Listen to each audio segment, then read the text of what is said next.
千里之行，始于足下. A journey of 1,000 miles begins beneath the feet. We now gather in the Tao to travel the journey together. Welcome to Tao Talks with Derek Lin, where we take a deep dive into the Tao Te Ching by Lao Tzu. I would like to invite you to center your thoughts and direct your attention to this moment in time, to the here and now. To be fully present and mindfully aware as we all ready ourselves for this sacred process of the Tao.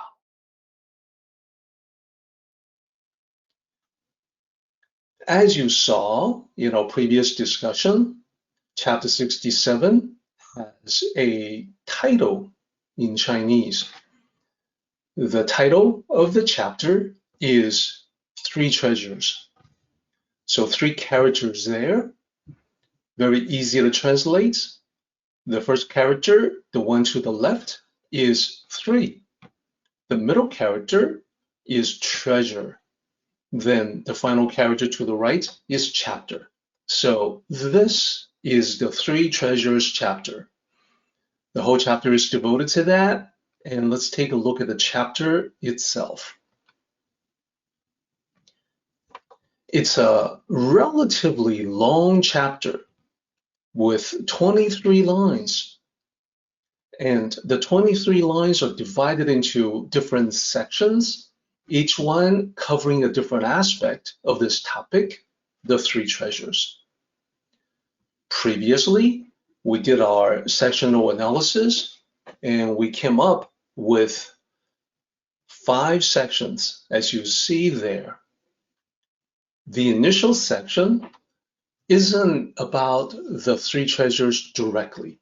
It's an introductory section that talks about the Tao being great, the infinite, boundless Tao. And then in the second section, it begins talking about the 3 treasures, where Lao Tzu talks about how the 3 treasures are precious to him, so he holds on to them and protects them. Then he names the 3 treasures. As we saw before, the 3 treasures are compassion, conservation, and not daring to be ahead in the world. So these are straightforward translations of the original. The third line in the translation is a lot longer than the previous 2 lines. And if you take a look at the original Chinese characters, line 10 and line 11, line 9, 10, and 11, you can tell quite easily that line 11 is a lot longer than the previous 2 lines. So the translation follows exactly that format. Then we get into the third section. This is where we were at before. We ended on line 15. The third section is about what the 3 treasures mean. What happens when you hold on to them? And what we learned last time was that compassion leads to courage. And conservation leads to the ability to reach far and wide. Not daring to be ahead in the world, we learned last time, leads to the ability to assume leadership. So this is where we're going to pick it up again with a quick recap, and then we go forward into the 4th section. The 4th section is going to be about the negative aspects when you are not observing the 3 treasures. If you try to use just a partial aspect of the 3 treasures, then there's going to be very bad, very negative consequences. Then in the final section, which we will get to today, the concluding section goes back to compassion as the first and foremost of the three treasures. The last section is emphasizing the importance of compassion. Compassion is chief among the three treasures.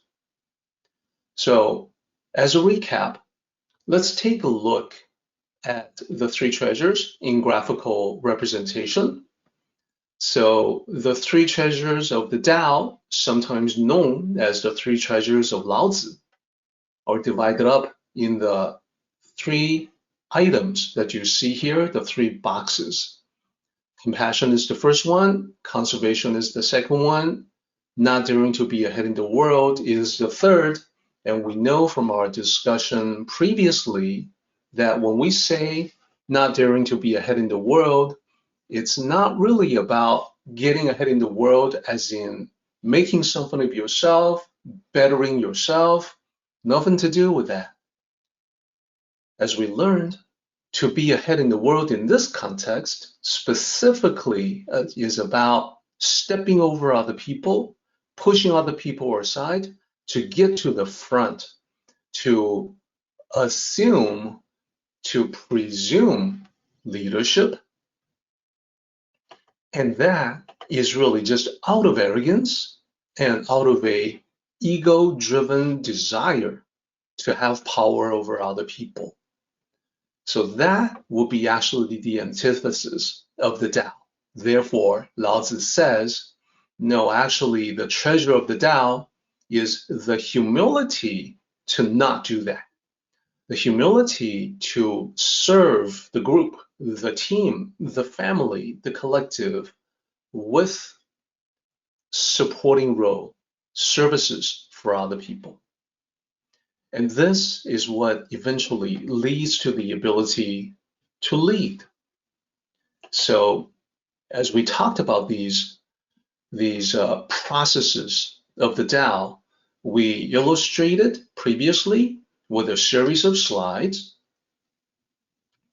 So in our continuing focus with the three treasures, we'll just quickly take a look at these. As you saw last time, compassion eventually leads to courage. Why? It is because when you feel compassion, you feel the need to guard, to protect, or defend that which you love. And that determination, there's no doubt or hesitation that you will do whatever is necessary to protect what you love. That is true courage. So the symbol that I use here is a familiar one. In our popular vernacular, we talk about mama bear. Mama bear is symbolic of the compassion leading to courage. Anytime mama bear senses that her cubs are threatened with danger, you can depend on mama bear to be the most fierce protector. Then we also did a similar slide for the second treasure, which was conservation or conserving. And we talked about how when you conserve, you are able to utilize your resources wisely and therefore have a widespread impact on your work. How does that happen? Well, the process calls for, when you practice this particular wisdom of the Tao, that you must have clarity on the resources. That is, the resources that will be required to accomplish what you want to accomplish versus the resources that you have on hand at the present time and the resources that are coming in the future. You want to coordinate all of the above to make sure that you have enough of what you are going to need. You want to allocate wisely because a lot of times there are competing priorities. What should get the time, attention of the resources that you possess? And keep in mind that whenever we talk about material resources or your time and attention, your energy, all of these in this material world are finite, and therefore they must be allocated, they must be budgeted, and that has the effect of reaching widely. And I use the symbol of water for that because that is probably the most common thing that we think about when we talk about conservation of resources. And let me also remark that people will use terms like frugality or thrifty when describing this particular treasure. But the actual meaning is a little deeper than that. Like water, it isn't just a matter of saving as much water as you possibly can, because then the question is, what are you going to do with it? The actual wisdom is not about being frugal or miserly with water. It is about utilizing water as wisely as possible, as to be most effective, as effectively as one can manage. And that means saving the water sometimes when it is not necessary to use it, and utilizing water sometimes when it is definitely needed. So you may end up with no water left, but if you have accomplished your objective, then that's it. That's what you intend. So it isn't just about saving, being thrifty, being frugal. That's actually just an incomplete understanding. And then lastly, not daring to be ahead in the world, that leads to the ability to assume leadership. So for this one, rather than to use a symbol, I cited the previous chapter, as you can see in this slide, because it really spoke of the same thing. It's the same line of thinking, the same Dao concept that is being expressed in a different way.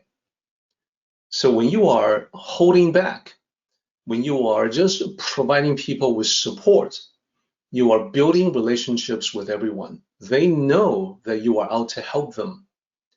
And therefore, they naturally will want you to lead. So this is not driven from one's ego. It is driven from everyone's ability to see that you are meaning to do what is best for the group. So chapter 66 of the Tao Te Ching expresses it very clearly as well. It says, if sages wish to be over people, they must speak humbly to them to be lower. If they wish to be in front of people to lead them, they must place themselves behind them to support them. So it's the common thread. It's the same idea being expressed in different ways. So now, this was the recap or the review of the meaning of the three treasures, what they lead to, and how they lead to them. Now, just like the yin and yang symbol, we want to look at the flip side. We want to see what happens when the three treasures are not being followed or followed only partially. So that can lead to a bunch of negative consequences, starting with our examination of what happens when you are missing compassion. We talked about how compassion leads to courage. But what if you are courageous without compassion? What then? So this line says, now, if one has courage but discards compassion, that's what it's talking about. Let's break down line 16 first, and then we will explain exactly what it means. 5 characters. The first character means now. Then the second character is to discard. The third character, the one in the middle, is the character for compassion. Then we have a connective, but. And then the last character is the character for courage. So of course, if we just line them up like this, we may not end up with a readable translation. Now discard compassion but courage. That doesn't seem to make a lot of sense. What we need to do is to rewrite it slightly so that it makes sense in English. So one way to do it is now, if you discard compassion but have courage, or you can take a look at the translation that I ended up with. Now, if one has courage but discards compassion. So really saying the same thing in a slightly different way. So let's talk about having courage but without compassion. This is what Lao Tzu describes as the false kind of courage. It is the courage not backed by compassion, not backed by the Tao, not backed by any kind of substance, the un-Tao kind of courage. So when one is utilizing this false kind of courage, one is fighting, but not to protect loved ones, like the mama bear example that we were just looking at. The purpose in fighting in this way, with courage but no compassion, is intended to inflict damage. So what you end up with is actually violence for the sake of violence, senseless brutality. Haven't we all seen that? We see that in the news, we see that in the world, we see that in society. Once in a while, we see this kind of un-Tao courage. In life, it's relatively common for us to also witness personally when people express false bravado. When we witness this macho facade, people put on this facade, look how macho I am, this sometimes explosion of mindless rage. So fighting for hatred instead of love. Fighting in order to hurt, to cause harm. We can see it is heartless, it's unthinking, nonsensical. Being brutal for no discernible reason, it is savage, it's just barbaric cruelty. So this is the reverse way to show that courage that is sourced in compassion, that has true inner strength and determination. The kind of courage that doesn't give up. Courage without compassion is a hollow shell. So as soon as a stronger opponent shows up, this courage without substance is likely to panic when the tide of battle turns. So the insight that we can gain from this is that, well, Lao Tzu, first of all, is saying that something like self-defense is perfectly valid in the Tao. That if you are fighting to protect yourself or someone that you love or care about, that is fighting with compassion. Therefore, actual Tao teachings is not at all the same as pacifism. It's not about turning the other cheek. It's about, non-contention. Hey, don't pick fights with other people. But also, when trouble finds you and you can't get away, nothing wrong with protecting yourself or loved ones.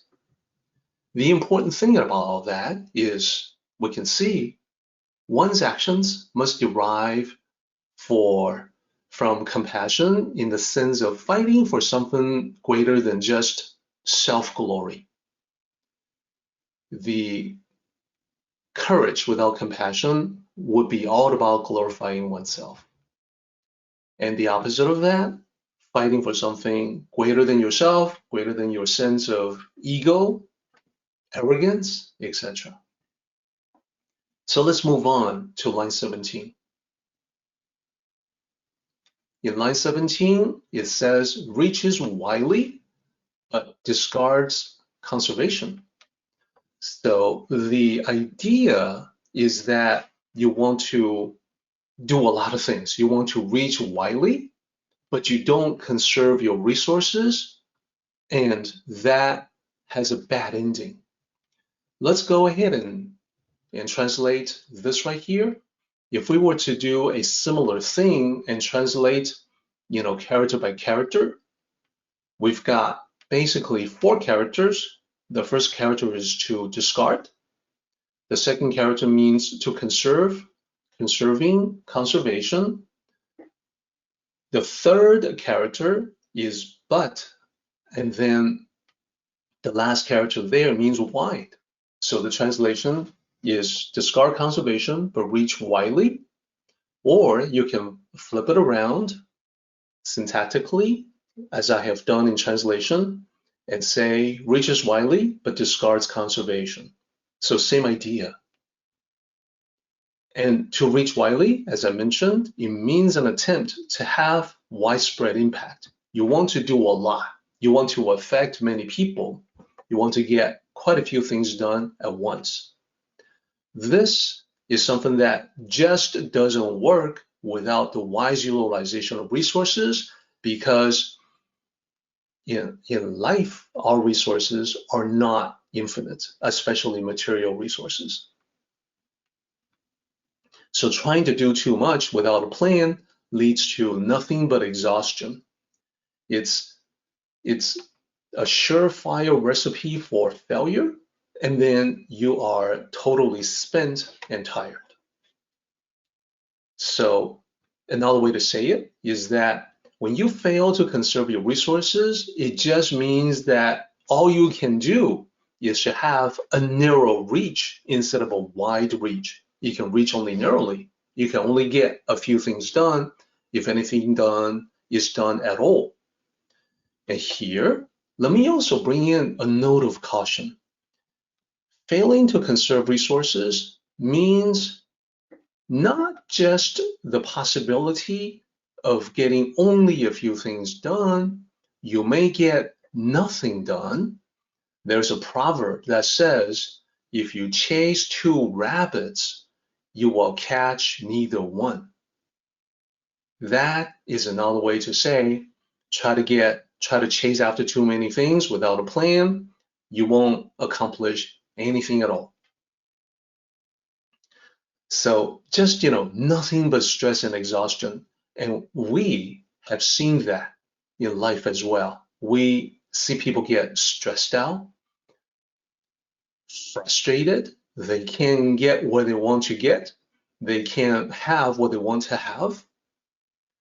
So the insight from all of this, just like we gained insight from what Lao Tzu says about compassion, we can see that the real Tao is not necessarily against setting some kind of goal or time management or to-do lists, because all of those are ways of helping you plan wisely.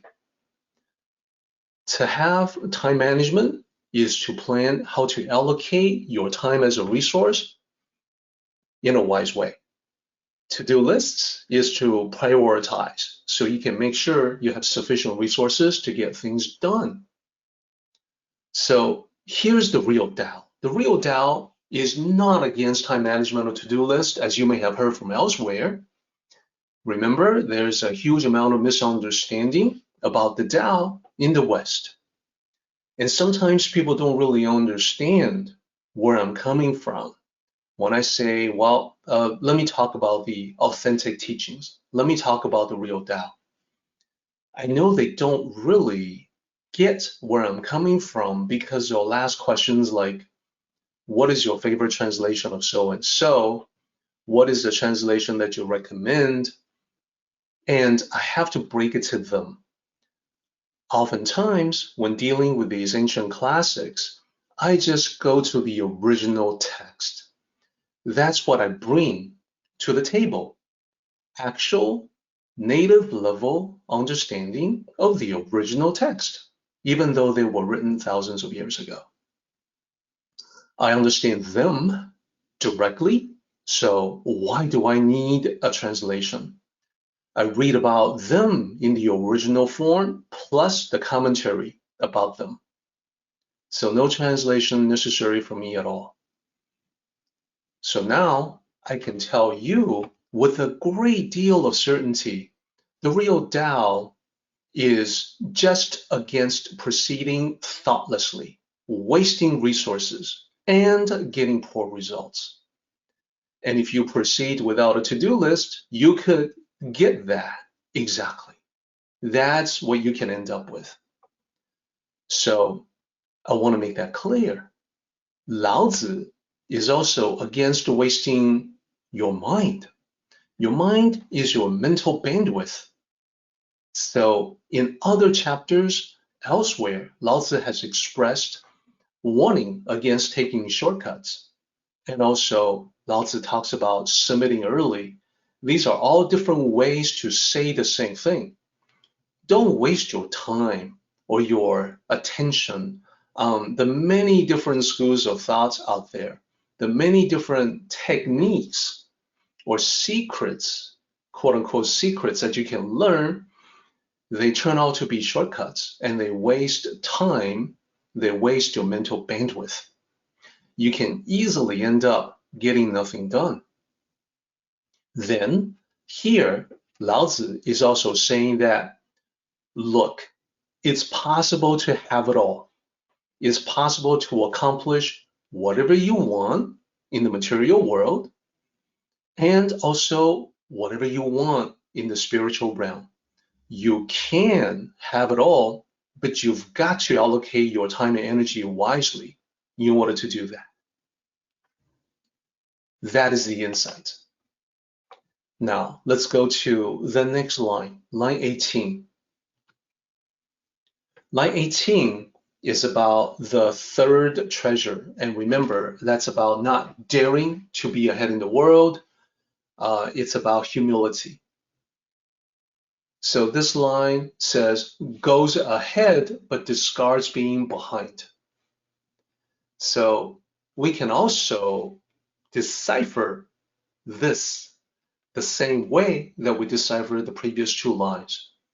Goes ahead is another way to talk about assuming leadership in an arrogant, ego-driven way. Discards being behind. To be behind in this context is to play a supporting role for everyone else. So here, it's basically talking about how if you pursue power, but you don't care to spend the time to support those that you want to lord over, that's bad news. And throughout history, this is what Lao Tzu had observed, even 2,500 years ago. Because remember, human nature doesn't change that much. He observed those who pursued power in ancient times. He saw that the pattern rose where these people, they wanted to lead, but they were not willing to support those they were proposing to lead. And we see this today as well. People who pursue authority over personal gain, the commonality between the two is that such people, power-driven, they want to give orders, but they're not willing to do the work. They're not willing to take risks. They will try to get people to do things that they themselves will not lift a finger to do. Now, this is an idea that is common from the original authentic Tao. It's about leadership, and it applies certainly in the corporate world in modern times. So for instance, we often see that people who come into the workforce and they want to step right into management without paying their dues. And unfortunately, real world does not work that way. There are sometimes, of course, exceptions we see where someone graduates out of college, joins the family business, and because of nepotism is immediately given a managerial role. And that usually has negative consequences. So what I'm saying is that whether it's family business, nepotism, whenever someone decides to skip the due paying part of servant leadership, the part about providing service, it never ends well. In the Tao, the wise leader is the person who is capable and willing to do what he wants other people to do. And unlike a power-based leadership, which is, ego-driven leadership, the wise leader is always the one to take on the burden. And one example that comes to mind is what Zhuangzi talked about. Zhuangzi is the elder sage who had a different style from Laozi. Zhuangzi was the one who conveyed the same concept but used stories. So Zhuangzi, he talked about the Dao of bandits, and it was about leadership. He spoke of this leader of the bandits who talked about the best way to be the leader. And he specifically mentioned that when there's a dangerous situation, he leads the way. Like, for instance, when they are sneaking into a mansion to rob the wealthy owner, he is the one to go into that mansion first. And he is also the last person to leave the scene. He covers everyone's exit. So with that, Zhuangzi is emphasizing that the leader is willing to do the work to support everybody under him. And what we oftentimes see in the world is the opposite. People who are not leading the way into a dangerous situation, nor are they the last to leave the scene, covering everyone's exits to make sure everybody's safe. This is not unusual because in our world, it is very prevalent to witness power-based leadership. So power-based leadership would be the opposite of Dao teachings, and Dao teachings is about service-based leadership. So the consequence of all three lines, 16, 17, 18, is in line 19. Only two characters, then death. By the way, the two characters, one of them is not really a word. So as you can see here, I've broken down here into two parts. The first character is dead or death. The second character there is exclamation. Ancient Chinese do not have punctuation marks. They used special characters for that purpose. So the translation that we have here, then death. The then is implied. There's no character for that. In the original, death maps to the single character there. The exclamation mark maps to the last character, the second character there. Now, what if we were to translate verbatim? Well, it would simply be death, exclamation. And that makes it a little more awkward to read in English. So it is okay occasionally to add a single word. The secret to turning in an authentic translation is that you minimize the use of any additions as much as possible. You only add little articles here and there, the, prepositions, in order to have clarity. Otherwise, an authentic, accurate translation would avoid the addition of too many things. That is not the standard that most people follow. They like to add their own ideas into a translation. So now, question, why death? Laozi is using death as the most negative description possible. And this is because death means the end of all possibilities in one's lifetime. Now, of course, we're studying the Tao, so we should know that in the Tao, death may not indeed be the end of consciousness, nor is it necessarily the end of one's spiritual lessons, but it definitely brings an end to any further progress in this lifetime because death defines the end of that lifetime. Therefore, Lao Tzu is saying not using the three treasures or using them partially brings the most negative results. And that is another way to say, if you were to use them, conversely, using them brings the greatest benefits, the best results. So this is sort of the carrot and stick instruction from Lao Tzu. The carrot is that the three treasures should be cherished and held on to because they are powerful ways to bring out positive results in life. And then the flip side of the coin is the stick. Not using the three treasures as they're supposed to be used brings out the worst, the most negative results. So by now, we have explored the three treasures in depth. We talked about what they are, what they mean, what they inspire or lead to, like courage, leadership, etc. And now we have also seen what happens when they are missing, or if you used only a part of it in your life. So I think we now have sufficient understanding to see how the three treasures of the Tao are connected to the other sets of three treasures. There is a set of three treasures from Confucianism, and then another set of three from Buddhism.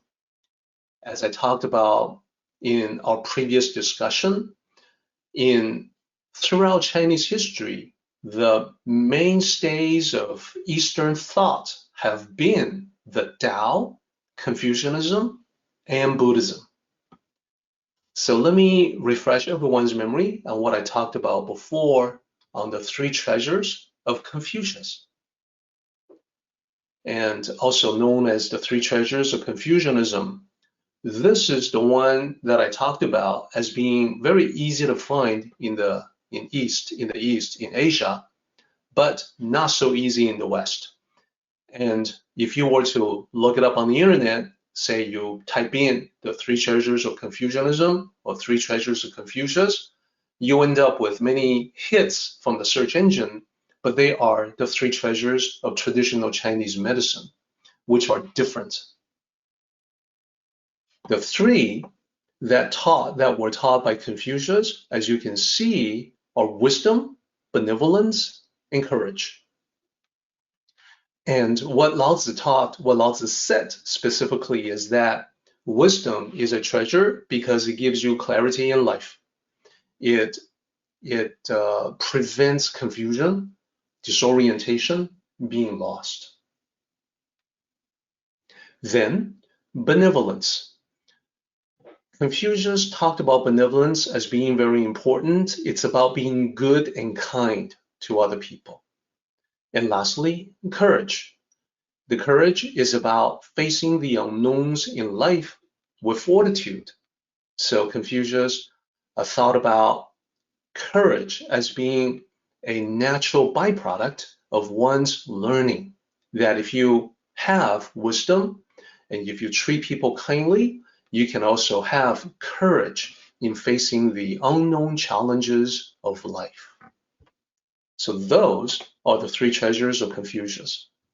Now, I want to challenge everyone to think about how these are connected to the three treasures of Lao Tzu. Remember, according to Chinese legends, Confucius considered Lao Tzu to be his teacher, that he learned from Lao Tzu. He revered Lao Tzu as a master. So Lao Tzu had a set of three treasures. We saw them compassion, conservation, not daring to be ahead in the world, and that's from the master. Now, the disciple or the student, Confucius, has three sets. How are they connected? How do they link together? So let's start with compassion. We can easily see the connection. Compassion and benevolence are closely related. Both are about being kind to others. And we have also heard Lao Tzu specifically say that compassion leads to courage. It leads to the greatest, truest form of courage. So now you can see the connection between the way that Lao Tzu thought and the way that Confucius thought. Now, what about conservation and not daring to be ahead in the world? Both were considered by Confucius to be wisdom. To conserve and not waste resources is the wise thing to do. Therefore, it is wisdom. To be humble and not arrogant, likewise, is great wisdom. So now you can see the connection there. And we generate some lines in that pattern that you see in the slide. That's how they're connected together. Now, there's another important set of three treasures, and that's from Buddhism. As a reminder, here's what we talked about before. The three treasures of Buddhism. There's the Buddha, and then there's Dharma, which are the teachings of the Buddha, and then there's the Sangha. The Sangha is the community of Buddhist practitioners. So the graphics there will provide indications of each one. The Buddha is Shakyamuni Buddha, the original teacher of Buddhism from 2,500 years ago.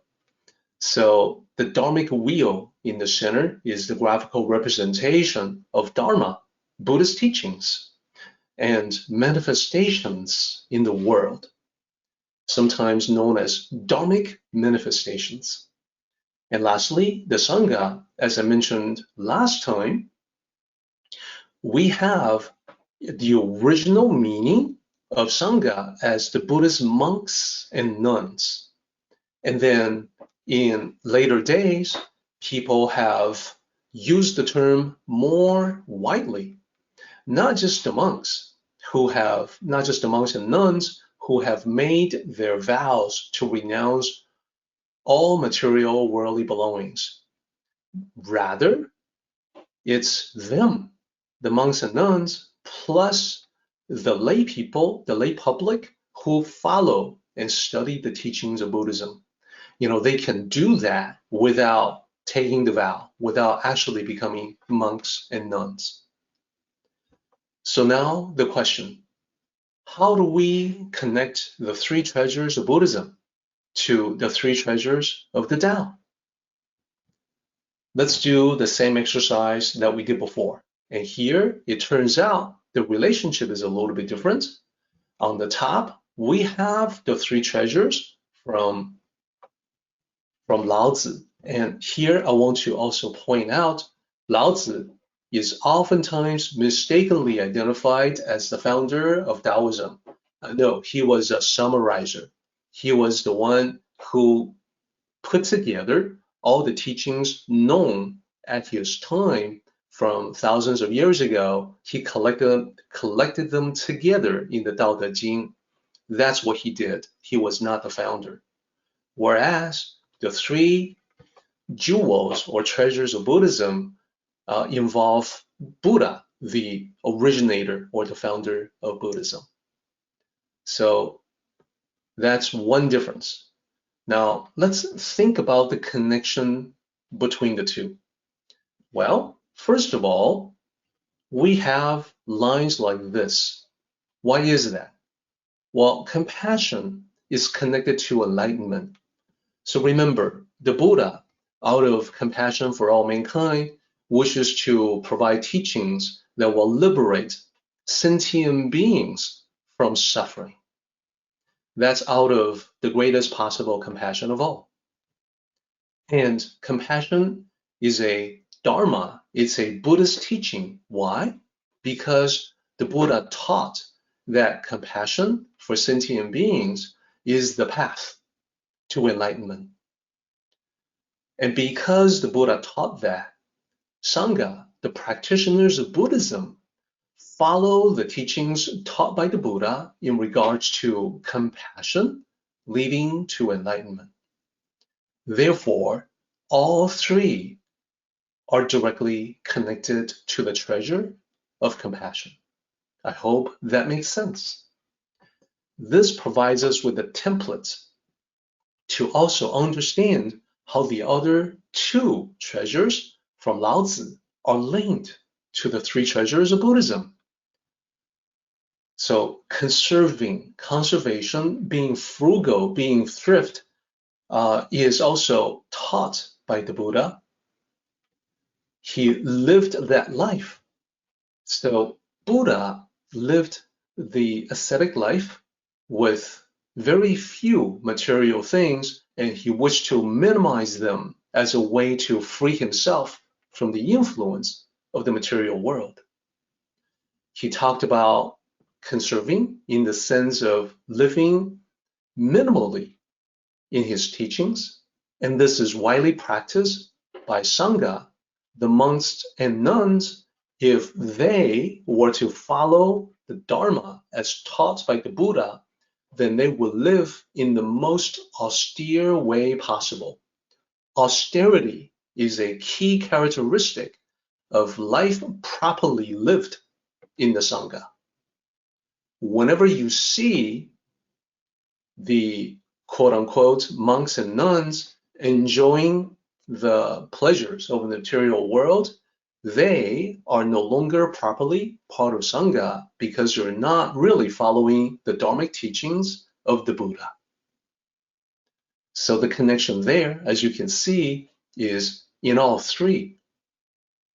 Then, lastly, not daring to be ahead in the world is simply a way to refer to humility, being humble. And now it won't surprise you if I show you that it too is connected to all three of the treasures in Buddhism. Being humble is taught by the Buddha in his Dharmic teachings and practiced by the Sangha. So remember, the authentic monks and nuns are supposed to follow the original teachings.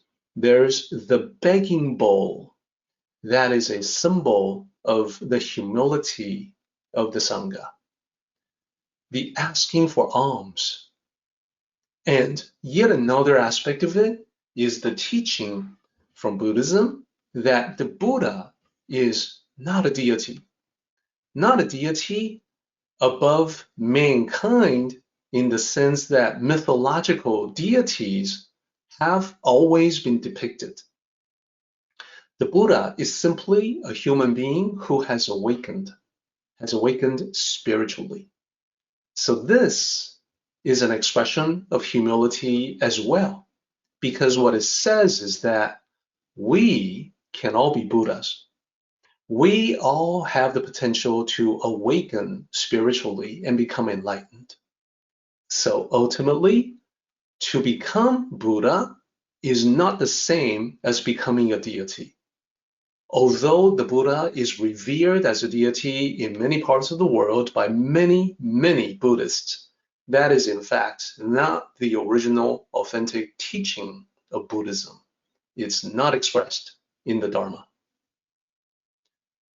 So there you can see this pattern, these links of the different tapestries from the Tao and from the Buddha. We are now heading into the last section of chapter 67. The last section returns the focus of the discussion to compassion. So we're going to go through the last section all the way to the very end to complete our discussion of this chapter today.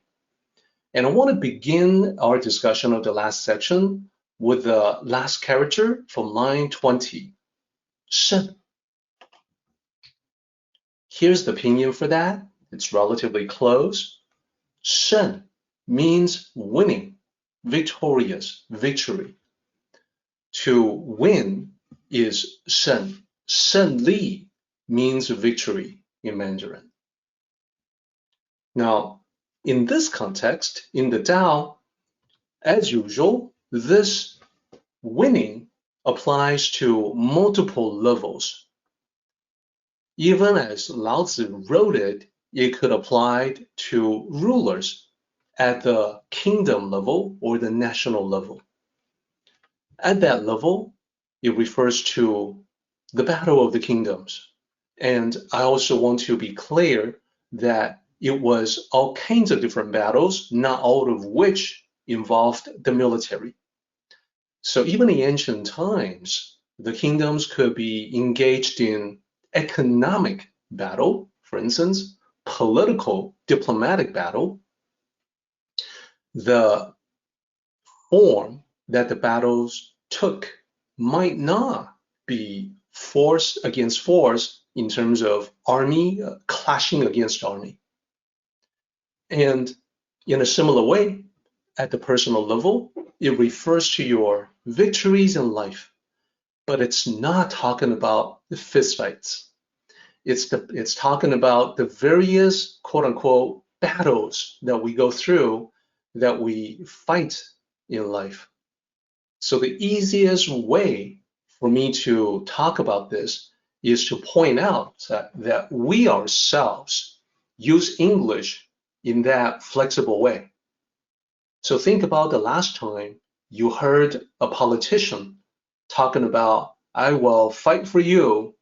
Well, you know already that the politician is not literally talking about engaging with political opponents in fistfights.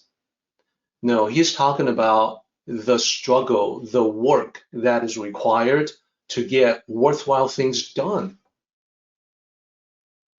So multiple contexts, multiple levels. And for us specifically, there are definitely many battles that we fight that have nothing to do with physical altercation, nothing to do with assaulting someone or being assaulted. And this is also where we talk about, emphasize that the Tao itself is not pacifistic. The greatest warriors in Chinese history were all devoted cultivators or students of the Tao. So the message is pretty clear. When you must fight, physically or otherwise, make sure you are fighting for something you believe in, something you care about.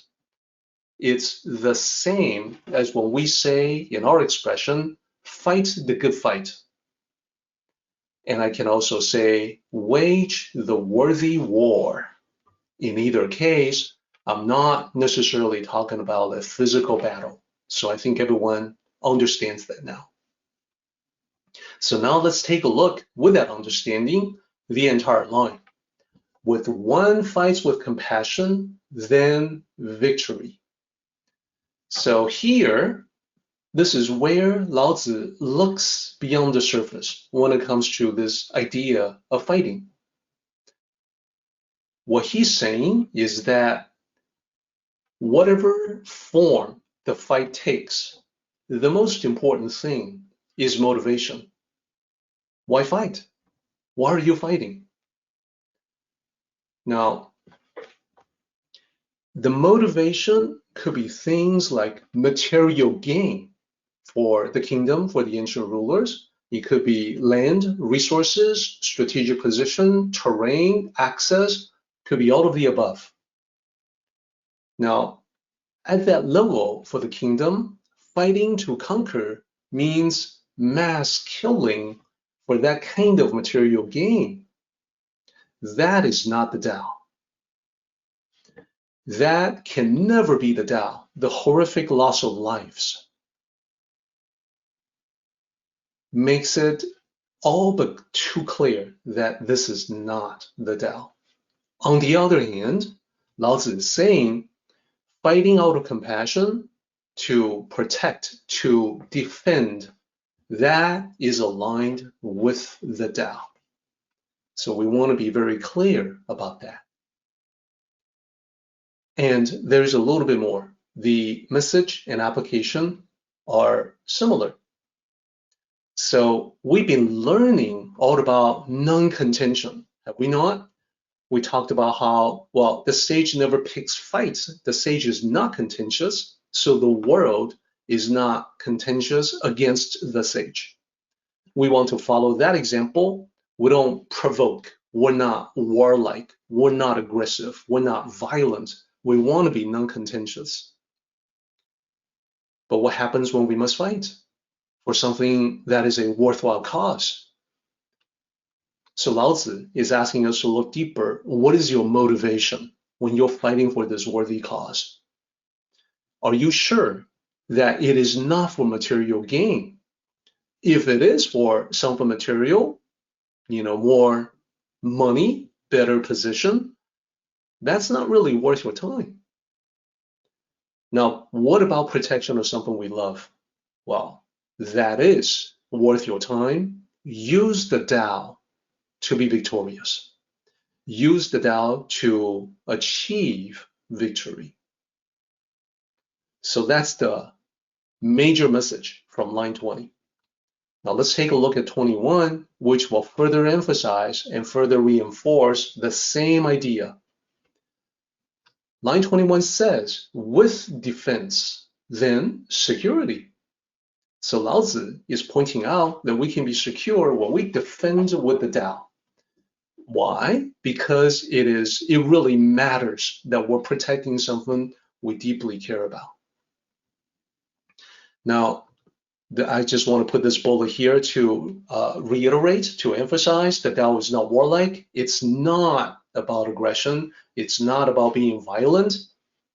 But at the same time, the reason why I need to put this bullet here is as a counterpoint to the next point, the next bullet point here. At the same time, even though the Tao is not warlike, nor is it aggressive, the Tao is also not weak. The Tao is powerful. The Tao is strong. And a great metaphor for that is water itself. Water is soft, but we know water is incredibly powerful. So the Tao uses that as a metaphor because the Tao is both. The Tao is gentle, but it is not at all weak. It's incredibly powerful. And this is why when you cultivate the Tao, you understand the light touch. You understand being gentle, but firm, strong, powerful, without needing to engage in physical altercations. So the bottom line, once in a while, it is necessary to fight, not necessarily physically, a physical battle, but you need to fight one way or another. These lines, especially line 20 and line 21, these are major reasons why the Tao Te Ching is a must learn for people who practice martial arts. And they have to get through in their minds what the Tao is really about, how it applies to the martial arts they're learning, and that it's never, ever about beating up the other guy. These people who study martial arts, yeah, they may possess deadly skills, but they use it only to guard, to defend, to serve, to assist. It's all coming from here. Now, let's go over the last two lines and make sure we complete the thoughts that Lao Tzu expressed. Line 22, heaven shall save them. So this is where we connect compassion to the Tao of heaven, because the end result is that heaven itself seems to come to your aid. What do I mean by that? When I say heaven itself seems to come to your aid, what I mean is problems are cleared up. obstacles are removed. And people may think you're lucky, but it's not luck. It is only because you act from compassion, even when you are not fighting or defending. That's the reason why heaven comes to your assistance, or it seems to. Now, in the Tao, it's very clear that the Tao itself is not something that cares the way that human beings do. The same applies to heaven and earth. They don't care like human beings care. But when you practice the Tao, when you are aligned with the Tao, it seems that like the Tao, heaven and earth, everything seems to take an extra interest in you. They seem to help you every way you turn. That is not an accident. It seems that way, but not because of any kind of emotion from non-human entities, but because of alignment. And this is the concept that is known as the compassion of the Tao, or the Tao of heaven, which will then lead to the compassion of heaven. So now let's take a look at the very last line. Line 23 says, and with compassion, guard them. This is where we talk about what goes around comes around. So this is what happens when you are able to live the three treasures, hold on to them, and use them for everything. And we previously talked about the levels of application for compassion. It could be individual level, it could be one-to-many, or it could be universal. We'll revisit that in just a moment. But what happens when it is universally applied in every aspect of life is that everything comes full circle. So you protect others out of compassion, and you receive protection in return. Heaven itself seems to actively protect you from harm. This happens automatically as a natural side effect. It's the power of divine compassion, just like you guard those you love, causes you feel deeply about. So it's very powerful. Like everything seems to happen in your favor. And I want to make that more explicit. Chapter 32 of the Tao Te Ching talks about the same concept from a different angle. And I've been doing this more and more because I want to illustrate for everyone that as we study these chapters, we're looking at the same concepts that have appeared elsewhere. So here's the lines from chapter 32. From line 4 to line 8, chapter 32 says, if the sovereign can hold on to it, all will follow by themselves. Heaven and earth together in harmony will rain sweet dew. People will not need to force it. It will adjust by itself. So the sovereign is metaphoric for the ancient rulers, but also for you. If you can hold on to it is the Tao. If you can hold on to the Tao, all will follow by themselves. Everything falls into place by themselves. The sweet dew is the goodness, the good things that happen in life. And you don't need to force it. You don't need to somehow make it happen. No coercion is necessary. Everything will adjust by itself. That's the magic of living one's life in the Tao. People may be amazed, but you know it's a natural side effect, a natural byproduct of your practice. So this is the last line of 67, and now we have enough information to take a look at the emphasis from the last line. So remember, the last 4 lines of this chapter is a return to the first treasure, compassion. We previously talked about the 3 levels of compassion. I want to just remind everybody what they are. The basic level is one-on-one personal relationship. We see this most clearly from parent to child. Father to son, mother to daughter, father to daughter, mother to son, etc. But it can also be other individual one-on-one personal relationships. In the family, it could be older members of the family to younger members, and it can be the extended family. So if you think about a favorite uncle, a favorite aunt, that is compassion that they showed you when you were little. And there's non-family relationships as well that feel like family, like teacher and student. And this can also extend to like master and disciple. And if you go further, it can be coach, having compassion for athlete, mentor and mentees. Generally speaking, you don't necessarily need to have a formal teacher and student relationship. You can be helping and guiding people, trainer and trainee. So at the gym, if you have a good trainer, that trainer can be very kind and helping you get to a better condition physically. So those are just examples, and they all belong to the basic level, the one-on-one. The broader level is compassion in society. That means one to many. It means it's beyond the one-on-one personal level, as in, for instance, ruler to subjects. The ruler doesn't know all the subjects personally, but the ruler can have compassion for all the people. Citizen to community, you may want to do well by your neighborhood.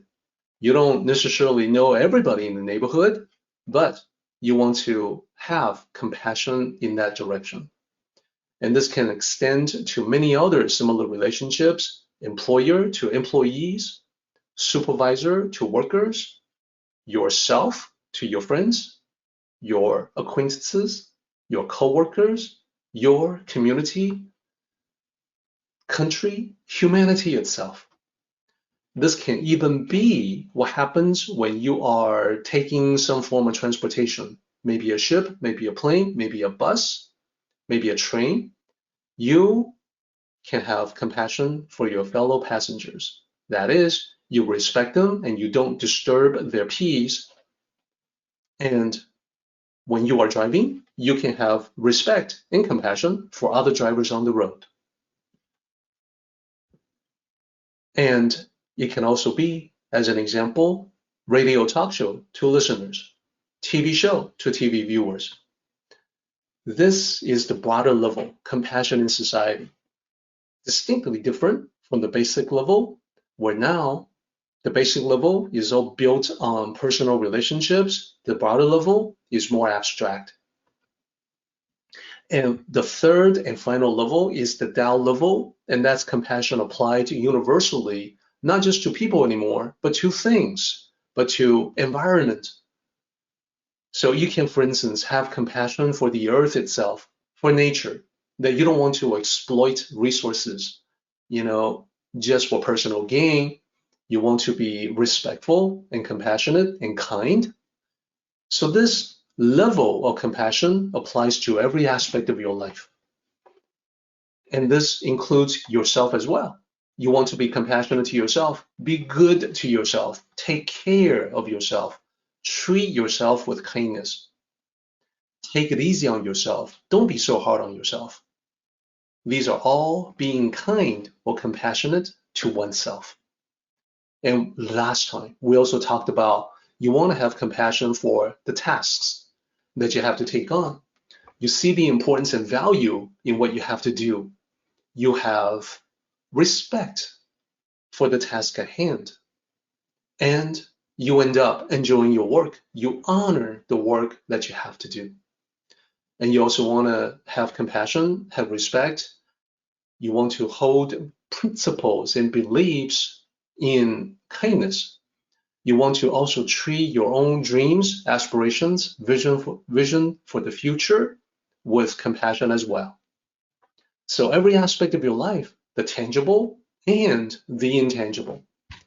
The slide that we're looking at here, this is a good way to begin to see the importance of compassion. And there's more. The last section that we went through was all about that importance. And the previous sections spoke of importance as well, just not the emphasis as we have in the last section. So we can see, even before we get to the last section, we can see how important compassion is because it is linked to the other treasures. Compassion is linked to conservation. You conserve your resources because you care. You care about achieving results. You care about having a widespread impact. Caring is compassion. And it is connected to humility, again, because you care. You care about the people. That is why you serve them. That even before contemplating the possibility of leadership, you are supporting them. You support them because you care. So even before we get to the last section, we see the importance of compassion in that it derives the other two treasures. Then in the last section, we saw a further delineation in three ways. If one fights with compassion, then victory. So in the instances where you must fight to fight for what you believe with compassion, you will win. When you defend, that was the second one, you will achieve security because you are protecting what you love. You will be secure. And in general, when you are not fighting for something or defending, you are acting from compassion naturally because of your understanding of the three treasures. It will seem as if heaven comes to your aid. It comes to your protection. So that is the three reasons in the very last section why compassion is so important.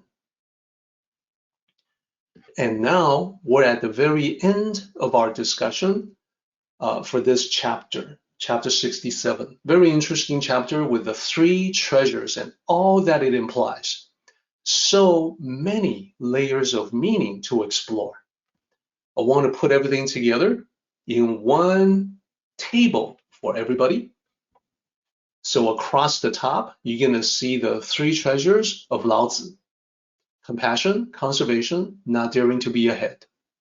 Then I want to remind everyone what Lao Tzu actually said. When you have compassion, you're able to have courage.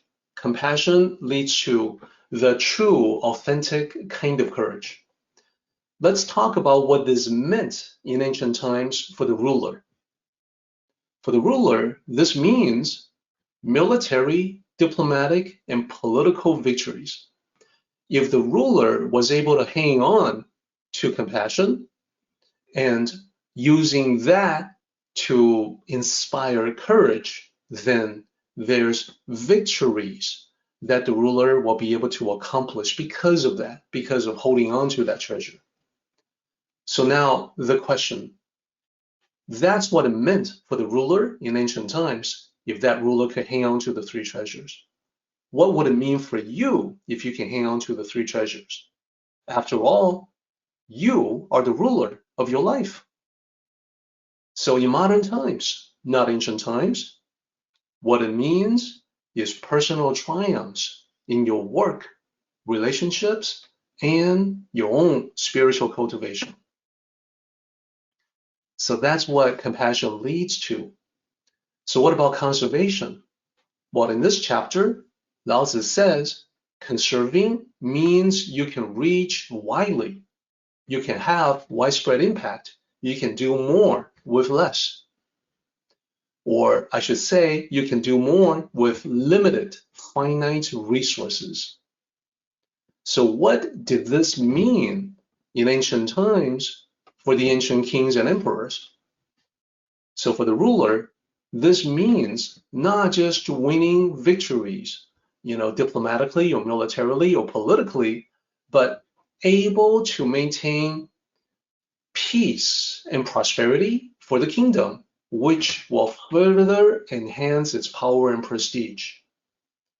So not just win, but to continue on a very positive upward trend on a good track. That's what it meant for the ancient rulers. What would it mean in modern times for you? Well, if you are able to conserve your resources, use them wisely, it just means you can accomplish everything you hope to achieve in all aspects of life. There are always things that we want to accomplish in life. So it is not an authentic teaching of the Tao to say that once you understand the Tao, you want to accomplish nothing, but then you accomplish everything. Well, Lao Tzu was actually much more practical than that. He knew that there would be many things that you want to do, but then he would advise you that if you can conserve your resources, you can get all of them done. So that's what I meant when I said you can literally have it all. You don't just need to settle for less or settle for one or two things. Hold on to the treasure of conservation and be able to do everything. And then the last one there, Lao Tzu taught that not daring to be ahead meant that one is able to assume leadership. Would this apply to the ancient rulers? Weren't they already leaders for their own kingdoms? Well, it does, because what Lao Tzu meant was becoming the kind of leader that people would love, that people would revere in time and in all future subsequent generations. And that's because the leadership that Lao Tzu was talking about is the ability to unify the people in a harmonious society. So this is what in ancient Eastern thought is known as 大同, the great commonwealth. It's the society that enjoys peace and prosperity, harmony, that everyone can contribute, everyone is safe and secure. It's the society that is the ideal. Now, what would it mean for you personally? Well, here's what it means. It means you can make meaningful contributions to the group in a leading or supporting role. So it doesn't matter to the Tao cultivator whether you are leading or supporting, or one can say to the Tao cultivator, leading is supporting, so supporting is leading, with or without a proper title. Here, by group, the group, we mean the widest possible definition of the term. It can mean at work, with friends, in the neighborhood, in the family, any group setting you have in mind, this Tao is applicable to that. So with this table, I wanted to summarize everything about applying the three treasures in life. Now, we are ready for the paraphrase.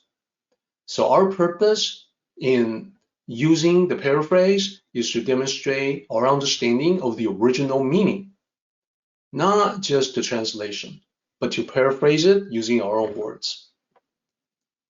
So for section 1, remember, section 1 is about the Great Dao, and the Dao is great because it is infinite. Let's paraphrase it as the following. People all say the Tao that I follow is great. This is because the Tao is formless and limitless, so it cannot be compared against material things. If it can be compared, then no matter how big it is, there will always be something bigger to make it seem small. Therefore, the Tao is great precisely because it is infinite and incomparable. That's section 1 paraphrase. Section 2 takes us into the three treasures and names them. So let's rephrase it as the following. In the greatness of the Tao, I have three treasures. They are precious to me, so I hold on to them and protect them. The first is the wisdom of compassion. The second is the wisdom to conserve. The third is the wisdom to hold back, to be humble, rather than to try to get ahead of everyone else. And as you know, the I, the me, here is Lao Tzu speaking. So we are ready to head into the third section. It's about what the three treasures mean. And here's the paraphrase. Why compassion? Because love is the source of true courage. Why conservation? Because it gives you sufficient resources to be far-reaching in your work. Why hold back and not be out in front? Because true leadership serves everyone in a supporting role. So that is the meaning of the three treasures. Now we get into section 4, which is about the other side of the coin. Here's the paraphrase for that. If you try being courageous without compassion, you end up with mindless brutality. If you try being effective without conservation, you end up with exhaustion. If you try leading without providing support, then your leadership will fall apart. That is the paraphrase for the 4th section. And I think, you can see as I do that when we paraphrase it using modern language, everything seems to make a lot of sense. And that's what the original Tao was meant to be. It was meant to be the truth, spiritual truth that would endure the test of time. Now, the paraphrase for the last section. The only way to win the battle of life is to fight with true courage that comes from compassion. That is what empowers you to defend all that is good. Heaven itself will come to your aid and protect you with its divine power, the heavenly compassion. So there you go. That is the paraphrase for 67. And now we will move on to full circle, and that will wrap up our discussion for this chapter. So let's start out by taking a look at the last lines of 67. It's talking about heaven coming to your rescue and your protection. Lao Tzu talks about heaven itself assisting those who fight with compassion rather than aggression. So then we want to link this back to the beginning. The beginning, it says, the Tao is called great. Then we link it back. Now the meaning should be clear.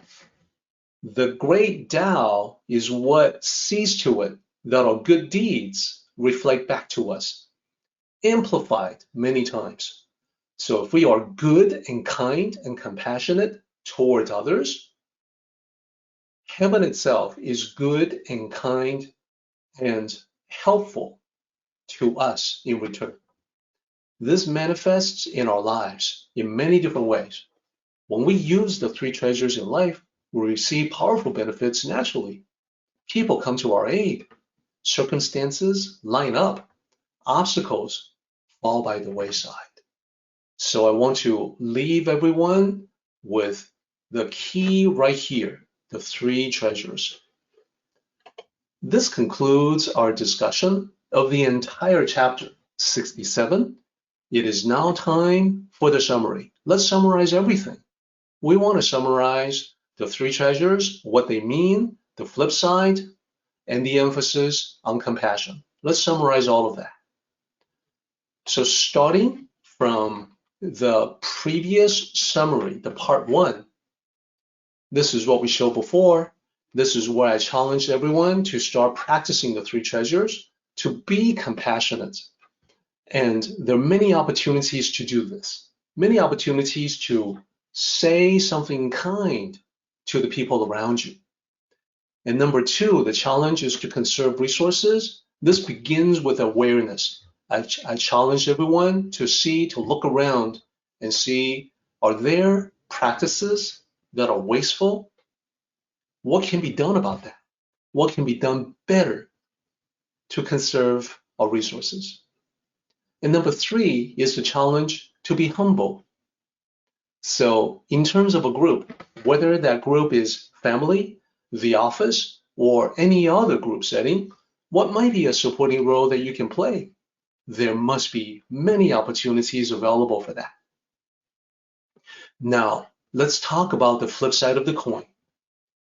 What happens, as we talked about previously, this was a summary from last time, what happens when you have courage without compassion? Well, senseless brutality, as we talked about today, violence for the sake of violence.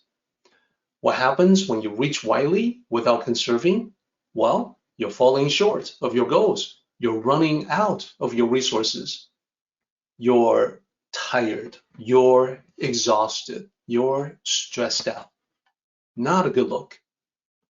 And then lastly, what if you are ahead without behind? And these are code words. To be ahead is to be arrogantly assuming leadership, to be presumptuous. To be behind is code for supporting everybody, to be of service to everyone. If you are taking over leadership without supporting people, then leadership becomes short-lived, despised by all. So this was from last time. Now let's do the summary for our discussion today. This is about the importance of compassion. That's what the last section is all about. Number 1, when you are fighting for the right cause, for a just cause, for something that is worth fighting for, the courage of compassion brings victory. So that was key.